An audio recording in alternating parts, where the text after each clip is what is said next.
Um homem caminha pelo deserto. Tudo o que ele tinha lhe foi tirado por ter matado a vida de outro homem. Ele vivia uma vida digna de um príncipe e vivia em um grande reino. Sem embargo, porém, todas as coisas que ele aprendeu lhes foram desaprendidas por 40 anos no deserto. Pero Deus ainda faz milagres. Transformou a alguém que não sabia falar em um libertador de um grande povo escravizado. Hoje, Deus te faz um chamado para a vida. O Deus de Israel também venceu no Brasil e pode ajudar a vencer nas tuas guerras.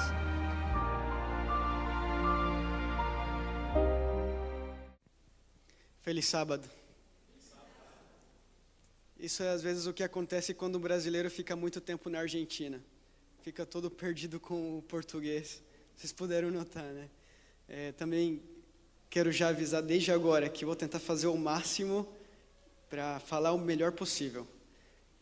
Bom, não tem como não deixar de agradecer por tudo que estão fazendo aqui. Primeiramente o grupo de jovens, o pessoal aqui é incrível, com a Cleia, a Alessandra também, a Alessandra.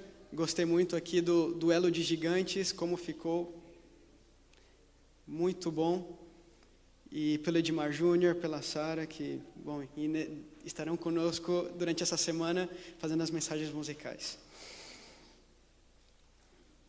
Bom, essa semana é uma semana especial, uma semana diferente. Espero que todos nós possamos estar acompanhando esses temas. São temas que fazem parte de uma mensagem que tem tocado muito o meu coração, que tem me ajudado muito no meu relacionamento com Deus. E estou muito interessado, estive orando muito por estes momentos e quero muito também compartilhar o que ajudou a mudar muito da minha vida aqui com vocês.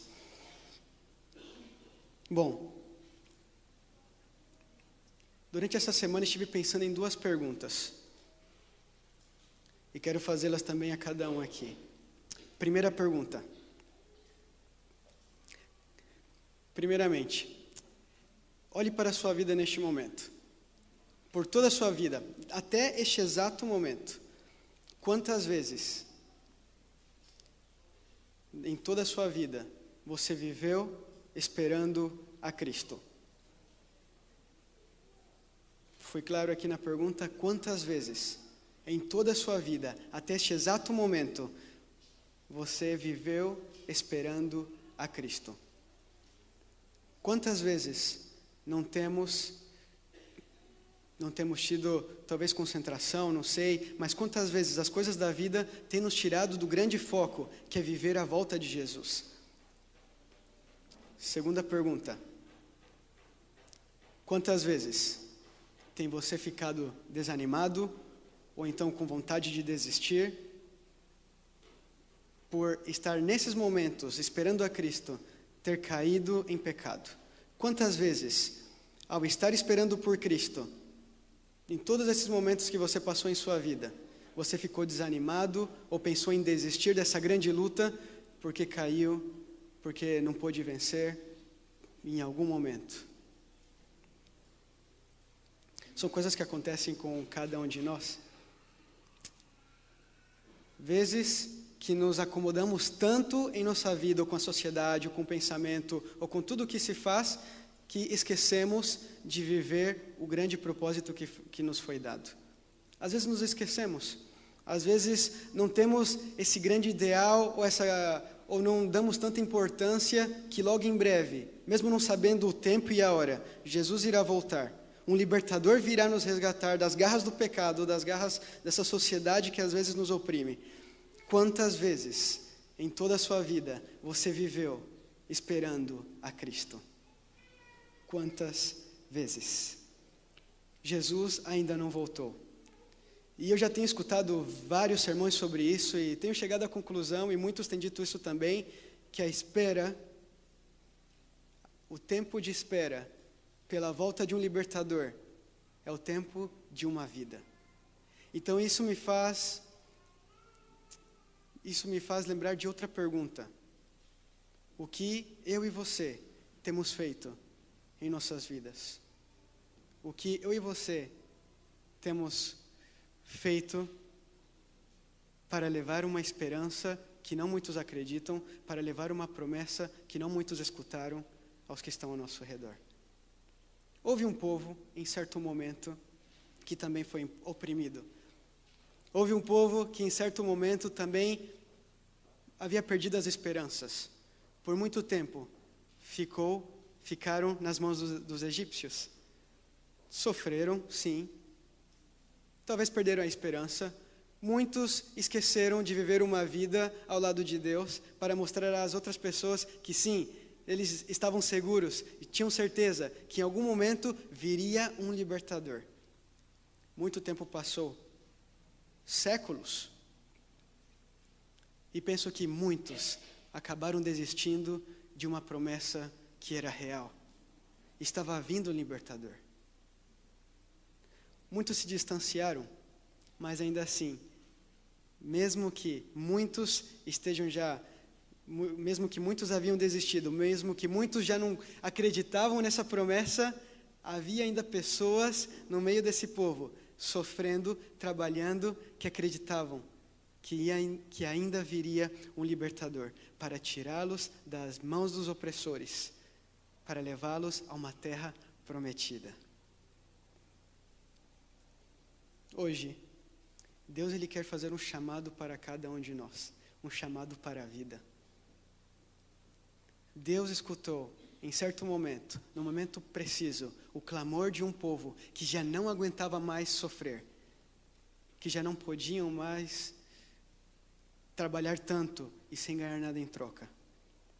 Hoje, começa uma jornada especial, onde Deus desce como um guerreiro para salvar o seu povo, para salvar os seus filhos que estavam presos nas mãos do inimigo. Já convido vocês, vamos abrir o primeiro texto bíblico de hoje, está em Êxodo capítulo 3, versículos 6 e 8. Ao 8. Êxodo capítulo 3.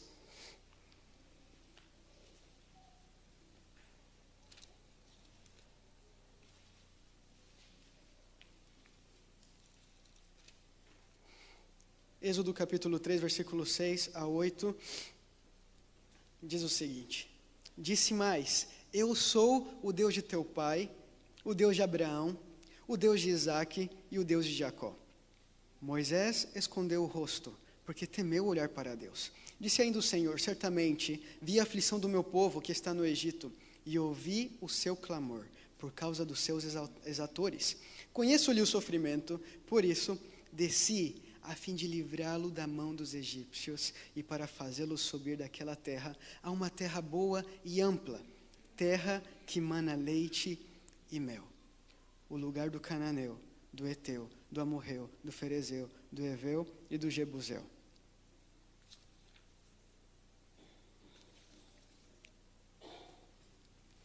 Então aqui Deus, ele começa a fazer um chamado para Moisés. Desde muito tempo já o estava preparando para esse propósito, para essa grande missão. Aqui é o pontapé inicial dessa semana. Aqui vemos como Moisés aceitou o chamado de Deus.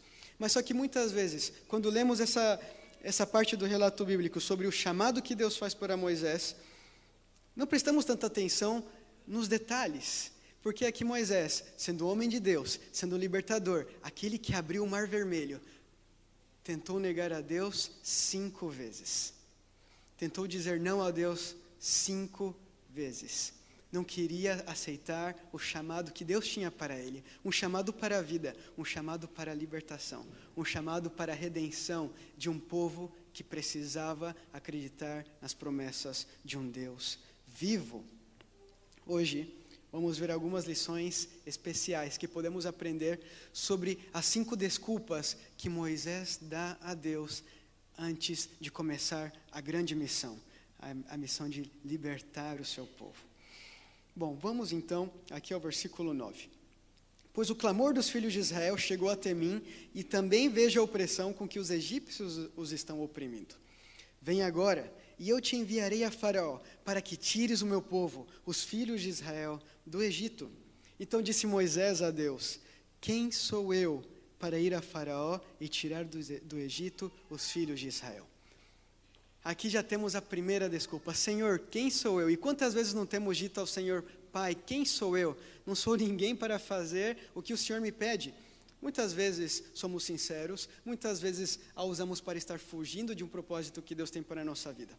Mas aqui, primeiramente, eu quero responder a essa pergunta que Moisés fez. Quem era Moisés neste momento? Ellen White, em Patriarcas e Profetas, nos dá detalhes muito interessantes sobre partes da vida de Moisés. Antes, José e a sua geração foram sepultados.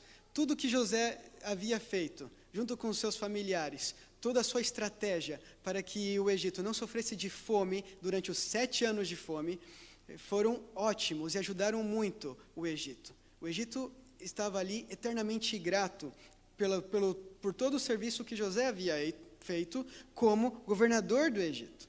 Mas chega um momento em que um tem que morrer. José e toda aquela sua geração morreram. E então chegou um novo rei, um novo faraó no Egito. Um faraó que sabia do sucesso que tinha José e de tudo que ele fez, mas não estava feliz com isso. Porque José representava um povo de Israel, o povo que estava crescendo, que estava se multiplicando, se estava fortalecendo, e de pouco em pouco se independizavam mais e mais dos egípcios. Esse faraó, com medo de que ele se revoltasse em algum momento e com seus inimigos fizessem um grande exército para atacar o Egito, teve algumas ideias. Tratou então de sepultá-lo no olvido, no esquecimento. E então começaram a multiplicar, a duplicar todo o trabalho dos israelitas, dando trabalho duro. Mas só que essa medida, tudo o que ele havia feito, toda essa proposta para que o povo de Israel não crescesse tanto, não deu certo. Porque mesmo com trabalho duro, mesmo com trabalho duplicado, eles continuavam crescendo e se independizando. Até que toda essa situação levou ao faraó tomar uma medida pior, uma medida mais cruel. E qual era essa medida? De fazer com que todos os bebês do sexo masculino, todas as crianças hebreias do sexo masculino fossem executadas. Satanás bem sabia dos planos que Deus tinha para esse povo, que logo viria uma liberação. Ellen White nos diz que ele tentou atrapalhar os planos divinos, fazendo com que o faraó desse esse decreto. Arão e Joquebede, descendentes de Levi, vendo que o filho era um menino, o escondeu por 3 meses, neste exato momento. Preparou uma pequena arca de junco, a esposa, impermeando com betume e piche, e colocou-a entre os juncos, à margem do rio. Ela também dá detalhes que não era somente Miriam que estava vigiando essa pequena arca, mas sim outras pessoas estavam vigiando essa criança. Logo, de alguma maneira, e talvez por providência divina, eu acredito muito mais que foi uma providência divina, essa criança acabou parando nas mãos da filha do faraó. Moisés, aquele que foi tirado das águas. Mas só que algo interessante também acontece. Miriam, além de ver toda essa situação, ela fala: mas olha, eu sei de alguém que pode muito bem cuidar desse seu filho. E agora a situação era diferente. Joquebede estava sendo paga para educar o seu próprio filho. Como não são as coisas? Como Deus vai cuidando da história, vai guiando esses personagens para que, em um momento certo, possa usar a Moisés para libertar o seu povo. E então a mãe aproveitou o máximo para educar o seu filho Moisés. Queria ler aqui no Patriarcas e Profetas, pois é algo muito bonito, toda essa questão da educação e de como é importante a educação da criança nos caminhos do Senhor. Diz assim: Deus tinha ouvido as orações da mãe, fora recompensada a sua fé. Com profunda gratidão foi que ela deu início à sua tarefa, agora sem perigos e feliz. Fielmente aproveitou a oportunidade para educar seu filho para Deus. Confiava em que ele fora preservado para alguma grande obra e sabia que breve deveria ser entregue à sua régia mãe, para ser cercado de influências que tenderiam a desviá-lo de Deus. Ela conservou consigo o rapaz tanto quanto pôde. Foi, porém, obrigada a entregá-lo quando ele teve aproximadamente 12 anos. Foi levado de sua humilde choupana ao palácio real para a filha de Faraó e se tornou seu filho. Contudo, mesmo ali, ele não perdeu as impressões recebidas na infância. As lições aprendidas ao lado de sua mãe, não as esquecia. Era uma proteção contra o orgulho, a incredulidade e o vício, que cresciam por entre os esplendores da corte. Podemos notar aqui o quão é importante o trabalho dessa mãe, com fé, com oração, e da maneira como educou Moisés. Ele, cercado de influências, quando foi ao palácio, com a religião dos egípcios, que tinham todo um panteão cheio de deuses, que também tinha muito relacionado com o espiritismo. Não somente isso, mas a cultura também já era pagã. Moisés não se esqueceu de nenhuma palavra que sua mãe lhe disse sobre o Deus vivo, sobre o Deus de Israel.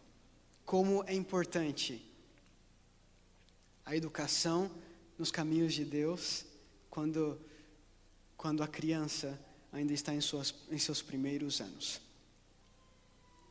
Mas só que logo chega o momento em que Moisés, já com 40 anos na corte, no palácio, já começou a se encarinhar mais com seu próprio povo, já os respeitava, já veia que em algum momento ele mesmo queria libertar o seu povo. Até que um momento, quando ele vê um egípcio maltratando uma das pessoas do seu povo, ele cometeu um erro. Queria fazer justiça com as suas próprias mãos. Ellen White também comenta sobre isso e fala que Moisés cometeu um grande erro ao querer fazer assim como seus pais, e como outros personagens da Bíblia também, que tentaram fazer justiça com suas próprias mãos e não esperaram o tempo certo em que Deus mesmo faria justiça. Moisés, aqui, é um personagem que errou, que matou, que pecou, que fugiu das suas responsabilidades e ainda não quis dar a cara. Fugiu, pecou, errou. Mas só que ainda assim, Deus o via em grande misericórdia. Via alguém que ainda seria muito útil para a sua obra. Então, quem é Moisés? Ele diz: Senhor, quem sou eu? Não sou ninguém, não posso aceitar essa missão que o Senhor está me dando. Hoje, muitas vezes, eu e você fazemos a mesma pergunta ao Senhor: Pai, quem sou eu? Peraí, eu não sou capaz o suficiente. Há tantas pessoas melhores que eu, mas só que Deus, Ele não olha, muitas vezes, o ser humano. O que para Ele importa é a mensagem, e se a pessoa está disposta a aceitar o seu chamado. É interessante que Deus, Ele não fala: Moisés, calma aí, você neste momento é a melhor pessoa que eu tenho para fazer parte desse trabalho, você não pode desistir. Deus, Ele não fala assim, Ele fala: eu serei contigo. Ele até poderia estar de acordo com Moisés: tá, é verdade, você não é ninguém, mas eu estarei contigo. E por que te preocupas se eu estarei contigo, mesmo você não sendo ninguém, mesmo você tendo matado um egípcio, mesmo você tendo ficado muito tempo fora do palácio, 40 anos aprendendo a ter paciência ao ser um pastor de ovelhas? Quem sou eu? Deus, Ele somente diz: eu estarei contigo, não te preocupes. Bom, então, Moisés, ainda não convencido da proposta que Deus tinha para ele, dá outra desculpa.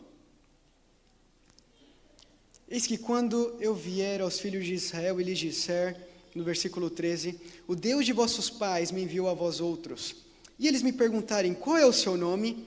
Que lhes direi? Moisés, mais uma vez, se mostra aqui como alguém que não sabe com quem está falando. Talvez por muito tempo, 40 anos, esqueceu que esse Deus não era comparado a nenhum outro. Deus simplesmente fala, eu sou o que sou. É certo, os egípcios serviam a muitos deuses. Se Moisés chegasse ali somente falando, olha, o Deus de Israel me enviou para libertá-los, muitos nem lhe dariam a tal importância, a importância que deveria ser dada a essa mensagem. Não adiantava dizer somente, Deus me enviou.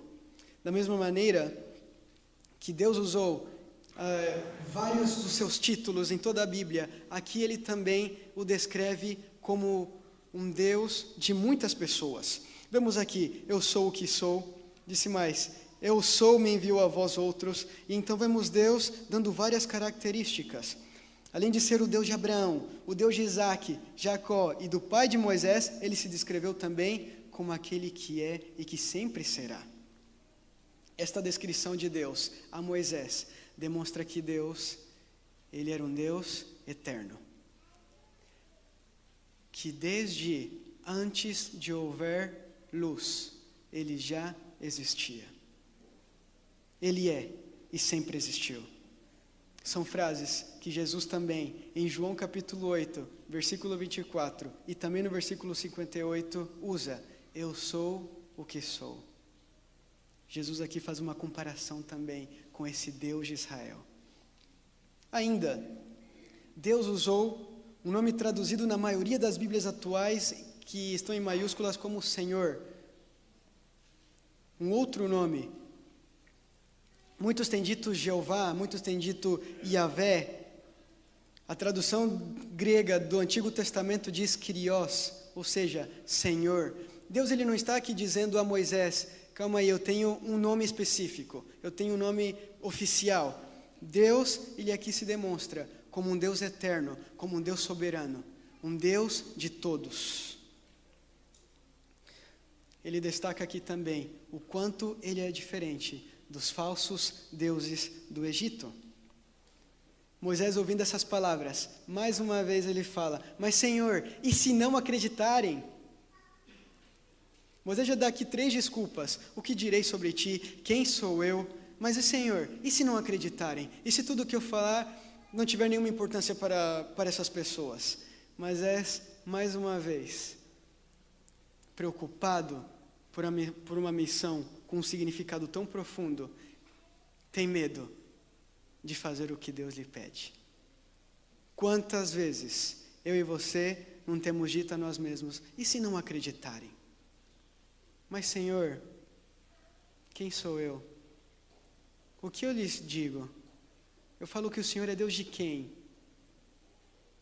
Quantas vezes não temos dado desculpas ao Senhor para fugir das suas ordens, dos seus planos?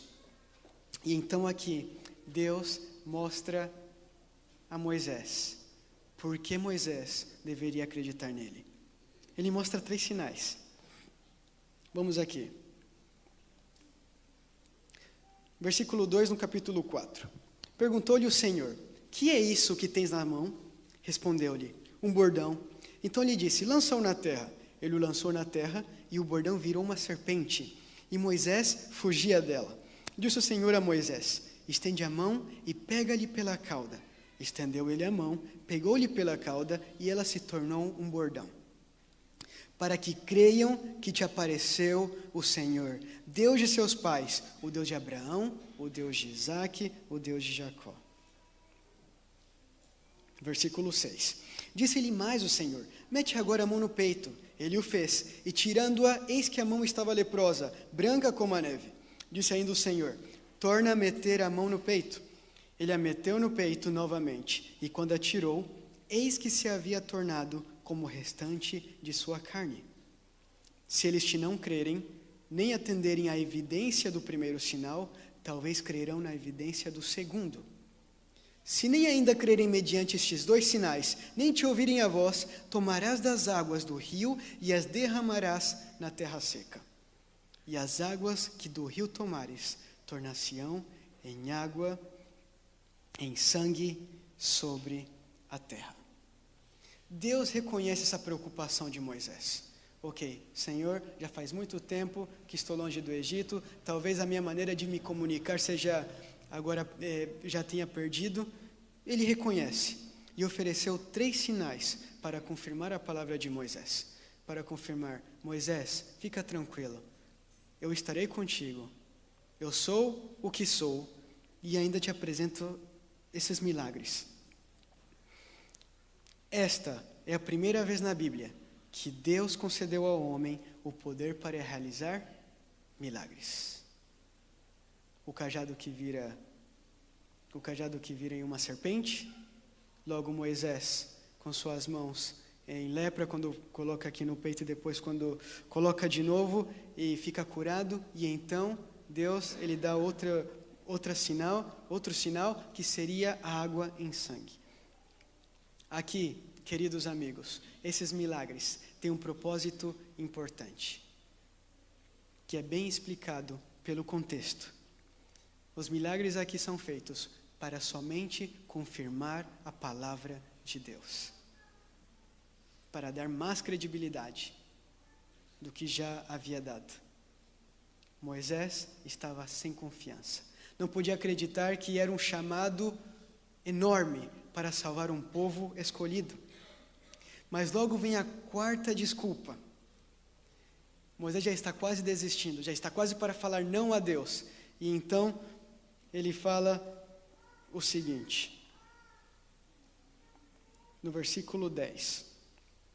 Então disse Moisés ao Senhor: Ah, Senhor, eu nunca fui eloquente, nem outrora, nem depois que falaste a teu servo, pois sou pesado de boca e pesado de língua. Senhor, eu não sei falar, não sou capacitado o suficiente para levar essa mensagem às pessoas que estão ali. Mesmo depois de ver os sinais, Moisés ainda tinha dúvida. E quantas vezes eu e você não temos dúvida, mesmo tendo a certeza de que Deus já nos respondeu em várias situações de nossa vida. Quando temos que fazer alguma decisão importante, quando temos que fazer algo e pedimos a Deus os seus conselhos, e às vezes vemos que Ele está tão claro, mas do mesmo jeito queremos seguir com os nossos próprios pensamentos, os nossos próprios planos. Às vezes o plano que Deus tem para mim não está de acordo com o que eu tenho para mim mesmo. E então queremos fugir desse plano e pensar, eu acho que tem algo melhor. Eu acho que o que eu tenho planificado para a minha vida está melhor que os planos de Deus. Parece que ele não conseguiu entender aqui, Moisés, que o mensageiro, muitas vezes, não é o importante. O mensageiro é somente um instrumento para que a mensagem, que é o mais importante, seja dada.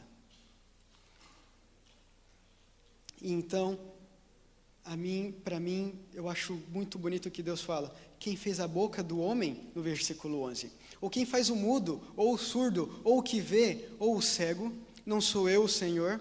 Vai, pois, agora, e eu serei com tua boca e te ensinarei o que hás de falar. O mesmo Deus que concedeu dons miraculosos para Moisés, o mesmo que fez o universo, o mesmo que criou todos os seres humanos, disse a Moisés que ele controlaria a sua própria língua, que estaria com ele, que lhe capacitaria para ser o mais eloquente possível na sua mensagem, ou para que pelo menos a mensagem fosse tão clara que as pessoas que estavam ali pudessem entender esse Deus. Ainda hoje, infelizmente, os homens tendem a supervalorizar a eloquência ou a pessoa. E muitas vezes nos esquecemos de que a mensagem é o mais importante.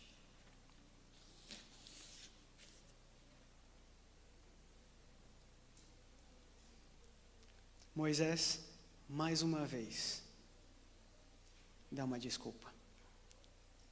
Bom, Na quinta desculpa, não é bem uma desculpa. Ele já praticamente já fala não ao Senhor. Ele fala: Senhor, por favor, não dá. Mande outro, envia outra pessoa. Com certeza será muito melhor do que eu dando essa mensagem. Deus, depois de haver mostrado tudo para Moisés, todas essas provas de amor, de que ele estaria com ele, de que os sinais seriam realizados na terra do Egito, Moisés ainda assim fala: Senhor, não posso, simplesmente não posso. Quantas vezes eu e você não temos desistido dos planos que o Senhor tem para cada um de nós? Quantas vezes eu e você não temos simplesmente fugido, assim como Jonas o fez? Deus nos mostrou todas as provas de que Ele estaria conosco, de que era um plano que vinha da sua imensa sabedoria, de que Ele proveria todas as situações para que essa missão fosse cumprida, mas agora Moisés diz: Senhor, envia outro, eu não posso. Senhor, não posso falar de Deus ao meu vizinho, é muito complicado, não sei falar. Senhor, não posso te representar com os meus atos, é muito difícil, eu sou muito pecador. Senhor, não consigo falar de ti porque às vezes eu tenho vergonha. Agora Moisés ultrapassa o limite. No versículo 14, na Bíblia, diz que então se acendeu a ira do Senhor contra Moisés e disse: não é Arão o levita teu irmão? Eu sei que ele fala fluentemente, e eis que ele sai ao teu encontro, e vendo-te se alegrará em seu coração. Tu, pois, lhe falarás e lhe porás na boca as palavras: eu serei com a tua boca e com a dele, e vos ensinarei o que deveis fazer. Ele falará por ti ao povo, ele te será por boca, e tu lhe serás por Deus. Toma, pois, este bordão na mão, com o qual hás de fazer os sinais. E aqui agora, Deus mais uma vez fala: então o teu irmão vai contigo, e eu estarei com vocês. Deus não aceita o não como resposta. Desde o início, Moisés foi preparado para este momento especial. Um momento em que Deus estaria lutando pelo seu povo, libertando da escravidão, do pecado e da escravidão do mundo. Moisés já não podia dizer não. Deus agora dá a outra segurança. Então, beleza, teu irmão vai contigo, mas é você que tem que estar ali. Neste momento, não pode outra pessoa fazer o teu trabalho. Quantas vezes eu e você não temos dito não ao Senhor? Quantas vezes não temos dado desculpas para fugir dos planos que Deus tem para cada um de nós? Quantas vezes não temos fugido para que outras pessoas talvez não fossem alcançadas pela mensagem que Deus tem para cada um de nós? Mas, queridos amigos, esse é somente o começo dessa jornada. A história não acaba por aqui, porque vemos que Moisés aceitou esse chamado e agora ele estava indo em direção ao Egito. Alguns eruditos da Bíblia, estudiosos da palavra de Deus, dizem que Moisés, ao ir ao Egito, levou com ele 2 livros. O primeiro era o livro de Jó e o segundo de Gênesis, com um propósito muito especial. O livro de Jó era para apresentar àquelas pessoas que os justos só são justos quando fazem sacrifícios de arrependimento. E que logo, o livro de Gênesis seria para dar identidade a um povo que há muito tempo vivia em outra cultura e que talvez já havia perdido a sua própria identidade. A identidade de um povo, de um só Deus, de um povo que tinha somente um Deus, o Deus vivo, um Deus que não é representado em estátuas, um Deus que não é representado em imagens, um Deus que faz milagres, que abre o mar, que converte as águas em sangue, que traz libertação ao cativo. Esse era o Deus que o livro de Gênesis apresentava para essas pessoas. Dar-lhes identidade, mostrar a eles também que os justos são justos quando fazem sacrifício de arrependimento. Às vezes somos tentados a fugir de alguma responsabilidade. Moisés o tentou por 5 vezes. Não conseguiu, porque Deus já tinha tudo preparado. É necessário que eu e você hoje sejamos fiéis ao Senhor, porque muitas vezes Deus ele tenta conduzir o seu barco, a sua vida, em caminhos que lhe darão paz, tranquilidade. Talvez sim, haja dificuldades, e sempre haverá. Mas ele sempre trata de conduzir o seu barco até ao porto seguro. Mas só que tem vezes que as influências do mundo, isso pode ser muitas coisas, a vestimenta, a música, a maneira como falamos, a maneira como nos comportamos diante da sociedade, possam nos tirar um pouco da presença de Deus e podem nos afastar também. Isso aconteceu com muito daquelas pessoas que estavam ali. Muitos esqueceram que em algum momento viria um libertador. Talvez outros perderam a esperança, mas ainda assim havia gente que clamava ao Senhor para que Ele pudesse vir e libertar o seu povo. Então o inimigo faz de tudo para que a sua vida seja influenciada por tantas outras questões e que essa vida possa ser então quebrada. Muitas das vezes, o nosso barco, por diferentes tempestades que acontecem em nossa vida, vai se quebrando. E então ele começa a afundar, e aí chega um momento em que já não temos esperança, porque estamos tão fundo que já não tem como nadar até a superfície. Hoje, queridos amigos, com a história desse Moisés, que sim, pecou, fugiu de suas responsabilidades, não queria fazer o que Deus lhe pedia, mas no final aceitou o chamado de Deus. Hoje, Cristo também quer fazer um chamado para cada um de vocês, um chamado para a vida, um chamado que consiste não somente ler a Bíblia todos os dias, orar, mas viver de acordo com o que Deus já nos mostrou nessa palavra, a vestir a camisa do Evangelho, a estar preparados, a nunca perder o foco, a ser uma identidade viva do que Cristo já nos deu em sua palavra, a vestir a camisa, a seguir o que Ele nos ensinou, a não dar desculpas mais, a não fugir, porque muitas vezes é o que fazemos, e só podemos conseguir estar ao lado de Deus, aceitar os seus planos para Ele, quando nós aceitamos a cruz como um lindo caminho para a nossa salvação. Quantas vezes tem você vivido esperando a Cristo? Deus ele já te faz o chamado para a vida todos os dias, a seguir os seus mandamentos, a crer na morte de Jesus, a ter a certeza de que logo, logo virá um libertador para nos tirar daqueles que nos oprimem e para nos tirar das garras do pecado também. Esse é um Deus que conhece tudo.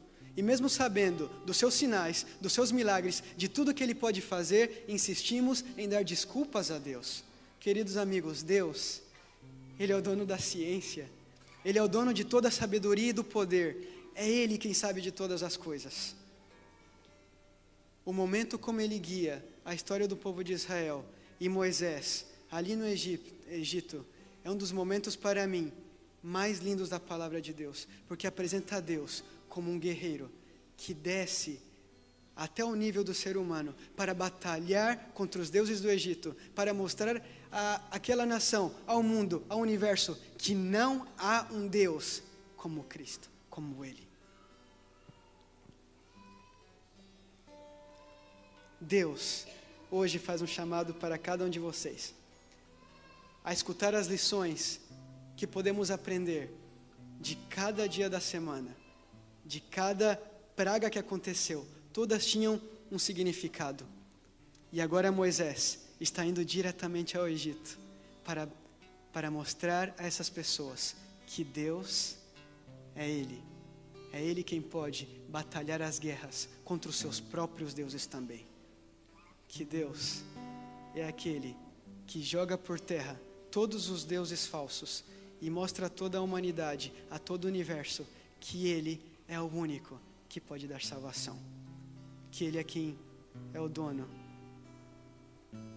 Que Ele é o dono da ciência, o dono da sabedoria, o dono de todo o poder.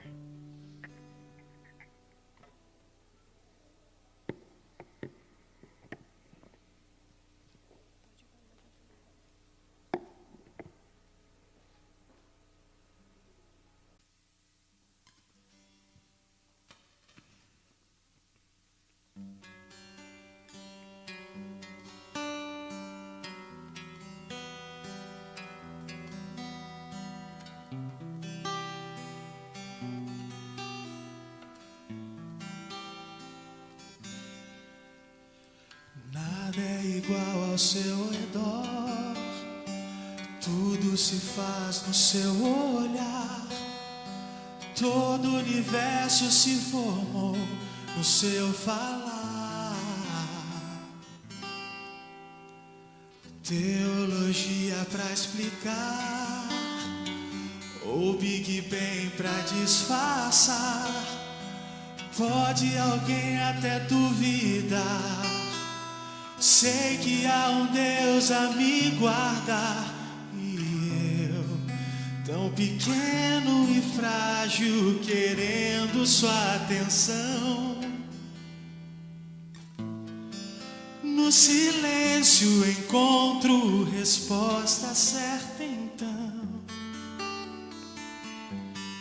Dono de toda a ciência, sabedoria e poder, oh, dá-me de beber da água da fonte da vida. Antes que o ar já houvesse, Ele já era Deus, se revelou aos seus. Do crente ao ateu, ninguém explica Deus.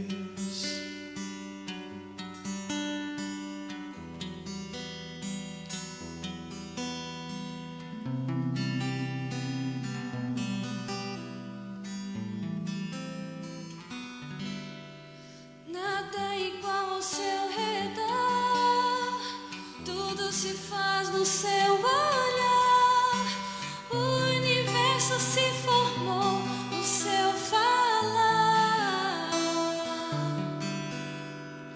Teologia pra explicar, ou Big Bang pra disfarçar, pode alguém até duvidar. Sei que há um Deus a me guardar, e eu, tão pequeno e frágil, querendo sua atenção. No silêncio encontro resposta certa então. Dono de toda a ciência, sabedoria e poder, oh, dá-me de beber da água da fonte da vida. Antes que o ar já houvesse, Ele já era Deus, se revelou aos seus. Do gentil ao judeu, ninguém explica Deus. Ninguém explica, Ninguém explica. ninguém explica E Deus, se duvida, ou se acredita. ninguém explica. Ninguém explica Deus. Dono de toda a ciência, sabedoria e poder, oh, dá-me de beber da água da fonte da vida. Antes que o ar já houvesse, Ele já era Deus, se revelou aos seus. Do crente ao ateu, ninguém explica Deus.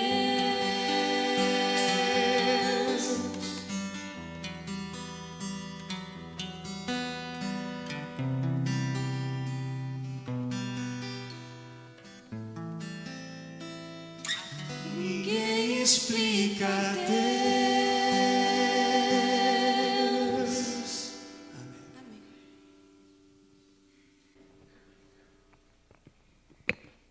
Amém. Amém.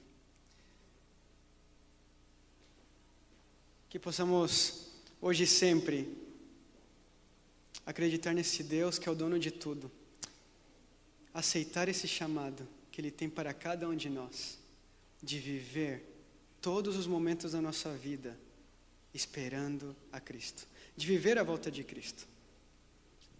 Bom, os convido para que possamos agora se levantar e falar com o nosso Deus.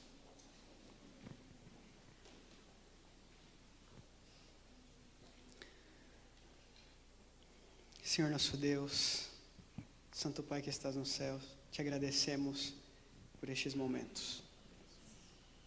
Pai, hoje sabemos que o Senhor está conosco. Não importa o plano ou a missão que o Senhor nos der, todas as coisas, sabemos que o Senhor estará conosco em momentos de dificuldade, em momentos da nossa vida, em momentos que temos que tomar decisões difíceis. Que hoje o Senhor nos ajude a viver a sua volta a todos os momentos, nos preparando, vigiando, dando às pessoas uma esperança de que no final tudo será melhor. Hoje, Pai, estamos começando uma semana diferente. E logo haverá vários temas que estarão falando do seu poder, sobre a redenção do ser humano através das 10 pragas. Que hoje e sempre possamos acreditar, possamos ter em nossos corações essas mensagens. Pai, seja o dono também da nossa vida. Nos ajude a vencer, porque sabemos que o Senhor é o dono de toda a ciência, o dono da sabedoria e de todo o poder. Que hoje e sempre possamos servir a Tua palavra, seguir o Teu exemplo, viver para Ti. Em nome de Jesus, amém.